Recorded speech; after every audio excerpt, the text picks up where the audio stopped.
Hello, beautiful one, my dear twin flames, brothers and sisters, and peace be upon you, and Eid Mubarak for all of you who are Muslim. I have some update on the previous week. Remember how everything aligned with my readings, and I talked about that in the previous video. There was one more card by Doreen Virtue. She mentioned grief work, and I didn't know what she referred to.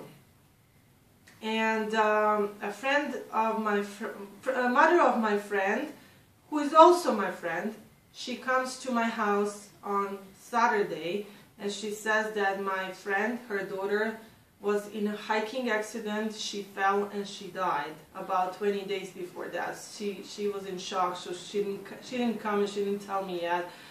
And she's still in a process of understanding what really happened, and I was shocked too. But as the days have gone since she told me, amazing things have happened. Her mother, my friend, she doesn't know anything about ascension symptoms. She doesn't know anything about fourth or fifth dimension or sixth dimension. She doesn't know anything about these terms. But her daughter is coming to her, visiting her in her dreams and telling her this information, which is not only confirmation for me that these realities do exist, but I also had amazing experience that the day before she told me, I was driving my car, my mother was with me, and we were at the stoplight, at the traffic light. It was red, and a girl that looks just like the friend who passed away, which at that time I didn't know what happened. That was just the day before I heard the news. The girl was going on a pedestrian walk. She was walking in front of my car, and I exclaimed her name, and I told Mom, look, she's on the street. But the girl didn't look in that direction. She just walked straight, and she seemed content and happy, and she just walked quickly. And the light changed, it turned green, so I had to go, and I was going to call them later and say, hey, I saw you on the street.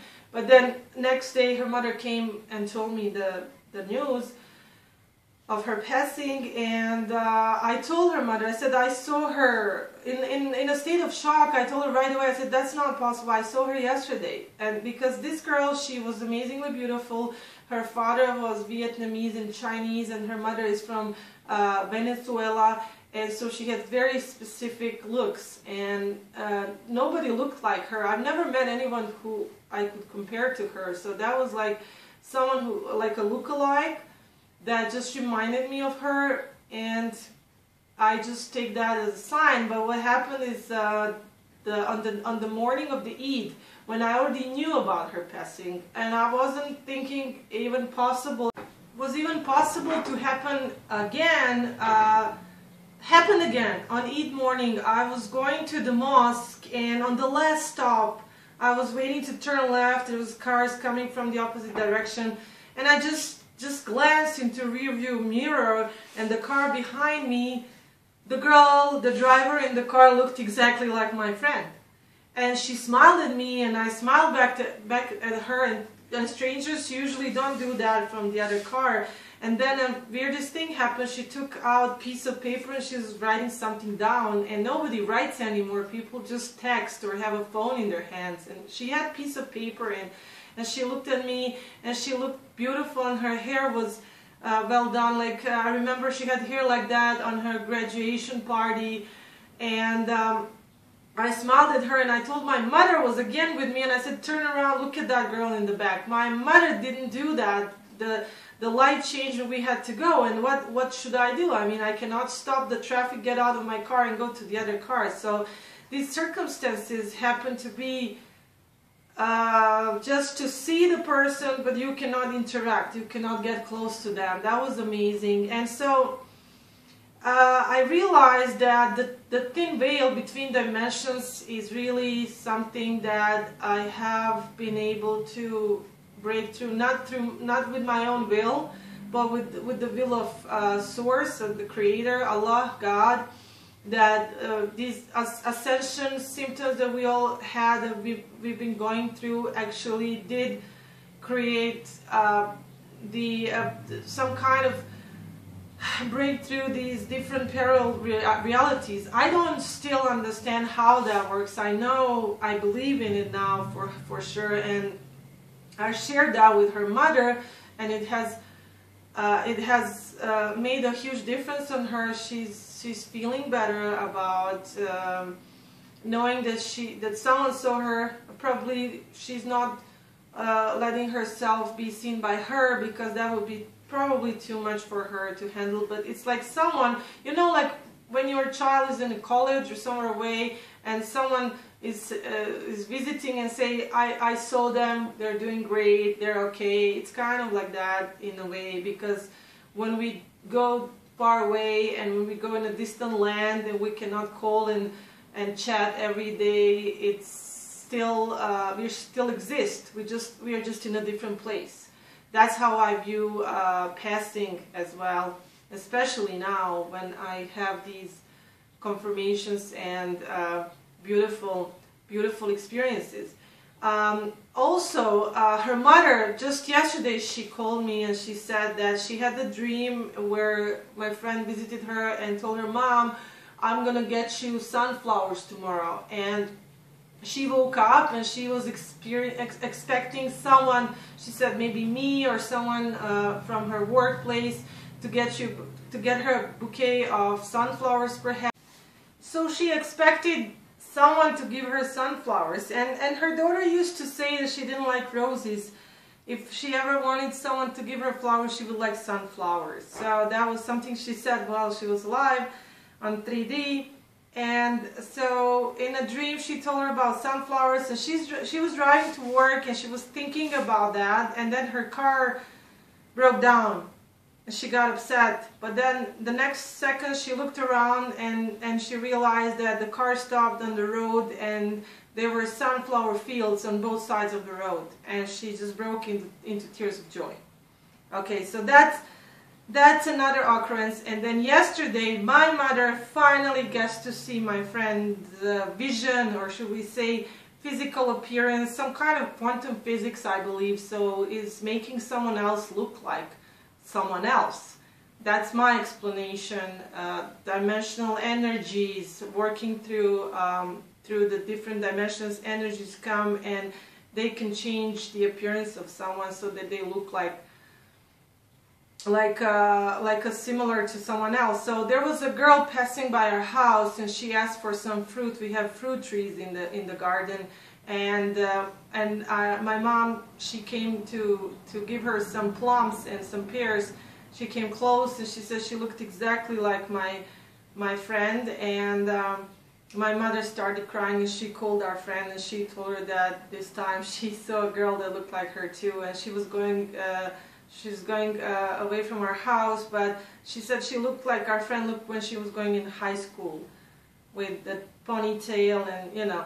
So all of these things are amazing. And then also 2 days ago what happened was I was talking to someone at the mosque who wanted to spray the bees that made a nest on top of the front door, and he asked me where the maintenance guy was, because the maintenance guy speaks my native language, so he wanted to give him a spray for bees.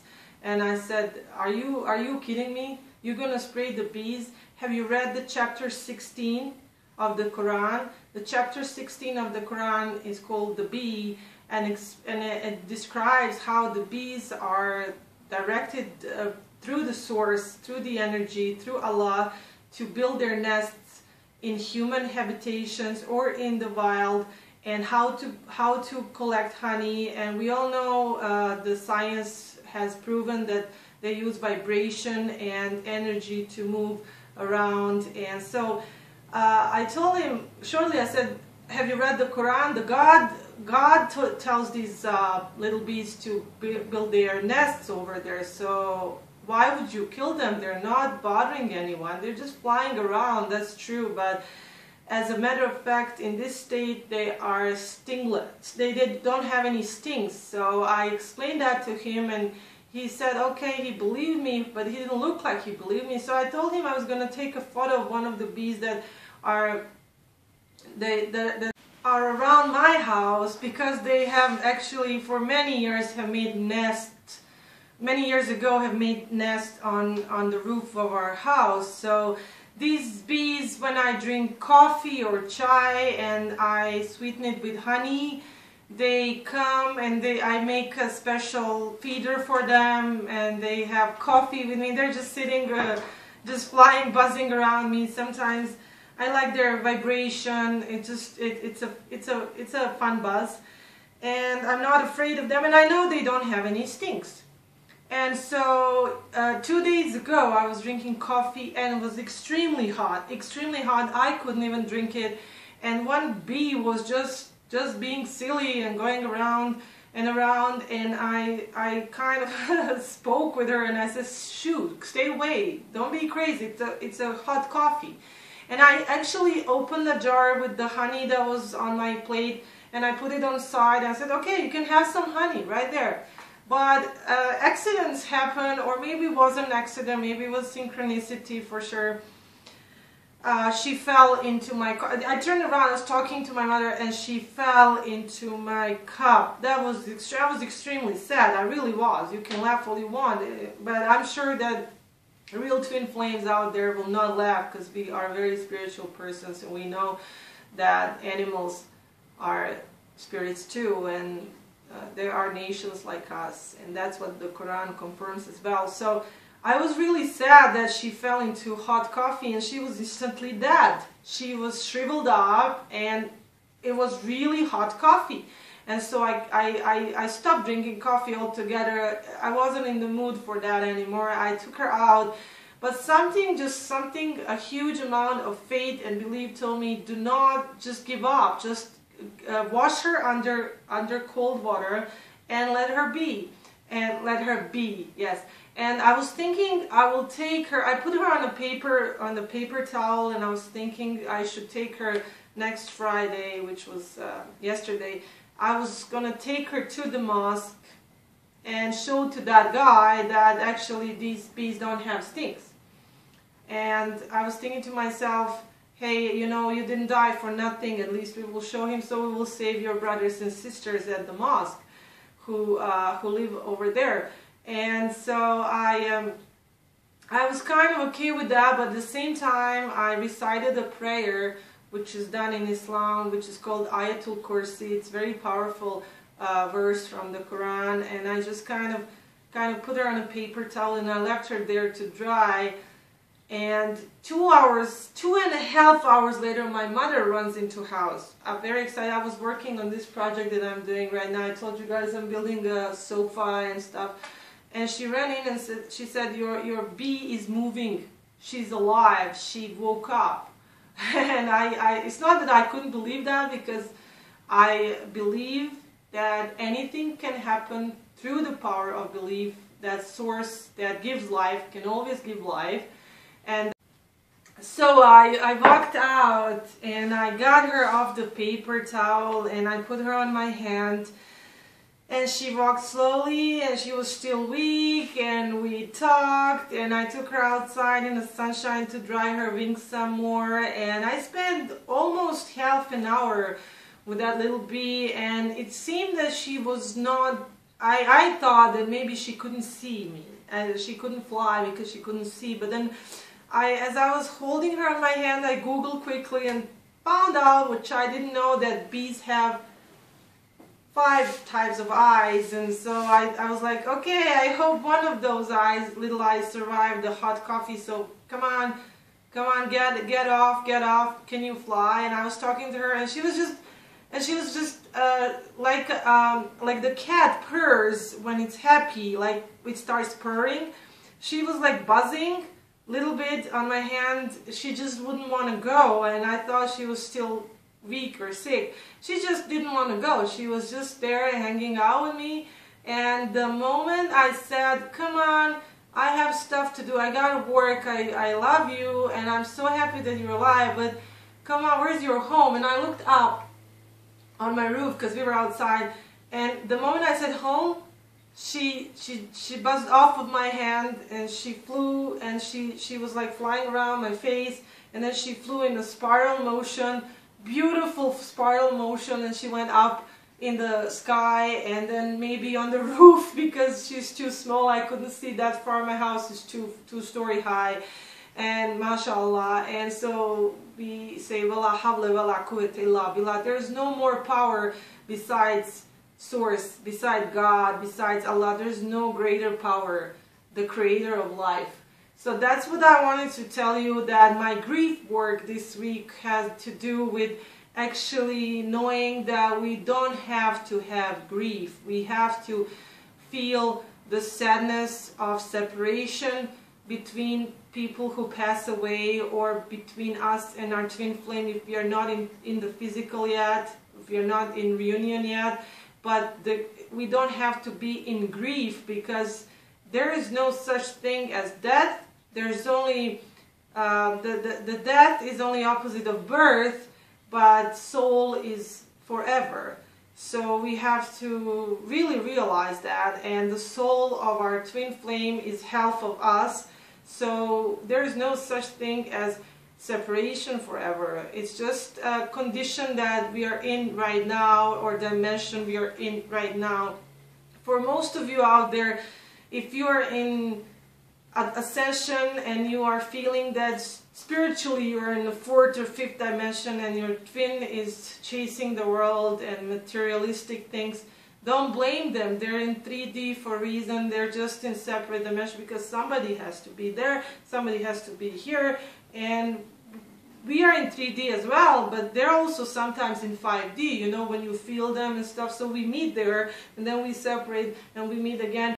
When or how or why not, or when will your reunion or your separation happen? Because that's the point, because we have to put our trust in the ultimate source of things, the knowledge of everything. Because remember, before you even knew your twin, before you even had any idea what twin flame was, before you met that person, God worked in mysterious ways to put you on the same path with that person, so that you run into them. You said run, collide with them. You collided with them. You will collide with them again. Stop worrying too much. I worry myself too, and I try, but I try not to. I try to prepare myself spiritually and physically, and I know my reunion is nearing, but there's still work to be done. And there's reason my twin flame went into sort of vanishing phase again for a while, because he's working on his things again, and I have few more things to work on. I really do, and I'm aware of that now. But a lot of things have been done, and a lot of things I had worked on, and I'm happy, and I am very proud of what I've worked on so far, and may God forgive me if I've made some mistakes along the path, because those who work, they make mistakes too. If you don't work, you don't make any mistakes. You'll just be sitting there and doing nothing, and there's no mistakes, but there's no improvements either. So that's it. And my video is breaking up the whole time because I'm not recording with an actual camera. It's just a phone. Please forgive me for the quality, under quotation marks, quality. But if any of you, I never ask for donations, and I don't charge for my emails or sessions or advices. But if any of you have just some camera or phone or iPhone that you don't use, and it's out of use in your household, you can contact me, and I will send you address. I'd pay for postage. You can send me something better so we can record better here, because right now I don't have, I don't know really anything about technology nowadays, because I have other talents and gifts, but when it comes to technology, I really don't even know what to buy. So if you have something that you don't use, please let me know. That would be a great gift for everyone else, so that I can keep recording and stuff. But I mean, only as a gift if you want to. So I wanted to say that. Very embarrassed. But I'm working on not being so shy and try to say what it is, and that's what it is.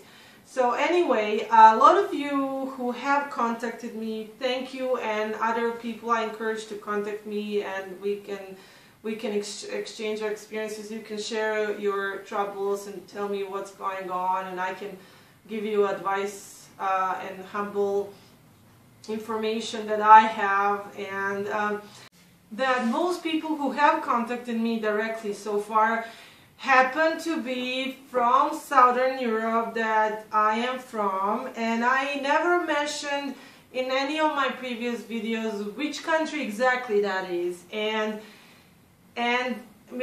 miracles happen all the time. All the people that have contacted me were either from my country or next door, or they were from India or Pakistan, which is where my twin flame is from, or they were American converts to Islam, which I am also. I'm American by nationality, not by background, but nobody is except Native Americans, of course. And I am I'm Muslim by choice. So it's interesting that we are coming together, and I encourage everyone else to come and talk to me. But some of my friends who have contacted me from my old country say that twin flame term sounds really weird when it's translated to our native language, and they don't really like the term twin flame. And I have to say this, that whoever coined the term twin flame, it's just a term. It's just a term that now goes around and gets us connected so we know what we are talking about, but it actually doesn't have to be, you don't have to be, you know, thinking too much about that term. It's just a term. And then Muslims sometimes, I myself had a little bit of trouble with that term in the beginning. I prefer the term twin souls because of the concept of eternal fire, of punishment, of purging fire that is, you know, threatened to those who really do evil things to others, to animals, to people, to this planet, that there will have purging in the flames. And so a lot of people don't like that term, it scares them. But I gotta tell you that fire itself is also good, because fire gives us warmth, and we use wood to make fire in the winter, otherwise people wouldn't survive winters. And God has created fire so that it's also a source of life on earth, such as, you know, sun is one huge fireball basically. And so fire can be good and can be bad. Just like water can be destructive and have floods and destroy cities and earth surfaces, and it can also be good, and it is good because we live off water, you know.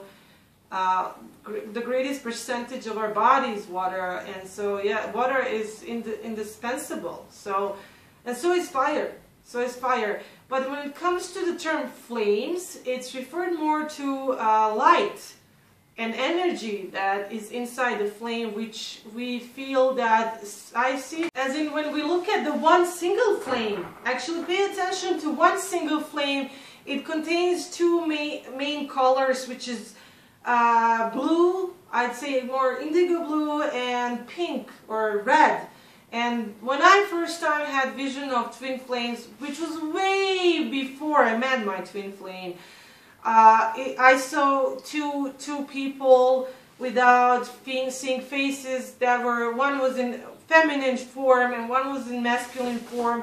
And masculine form was bluish, and feminine form was reddish, pink, you know, pink color, and they were engulfed in that hue of mixture of both colors, and they were connected by through their heart, and they were connected through their foreheads, and they were embraced with huge hands, like long hands, which now I understand it's energy. It's energy that envelops two souls. So it's like one soul, like if you look at the flame in the candlelight, it's like one soul, but it has two different colors in there, two different energies mixing up. So that's actually one flame with two essences inside. And that's our two souls that got separated, but actually they're one flame. We should be called twin flame as one, not as plural. But so twin flames, okay. And that's what I wanted to tell you about. In terms of Arabic, again, I will say the word is azwaja, or the perfect pair, or the mate. And azwaja is sometimes translated from the Quran as the spouse, but it doesn't refer only to spouses. It refers in nature to animal and plant kingdom when there's two pairs of opposite gender and two polarities of things. Okay, and in Hebrew tradition, it's called Beshirt. I'm sorry. Beshirt is the perfect mate, match made in heaven. I wish you all to reunite with your matches made in heaven, but may it be on earth. So what is above, let it be below, and let all the dimensions mix in a good and positive way. Just have good vibes, trust God, trust, pray, and be strong, be loving, love is in the air, love is everywhere. Just look around, you'll see. And let others love you. Let people love you, let animals love you, let sunshine love you, feel the sunshine on your skin, feel the breeze. That's touch of God. That's touch of something more divine than just us, something bigger than us. You can feel, if you're lonely, let the wind blow in your face and you will feel that somebody bigger than you, someone amazing, beautiful is touching your face. Just let the love come to you in any form or shape. I love you all. I'm going to cut this because you deserve to be loved, and your twin flame loves you too, although they act weird. Now, you're the one acting weird. That's what they think. Now, anyways, just stay well. Take care of yourself. Take good care of yourselves. Okay? Love yourself.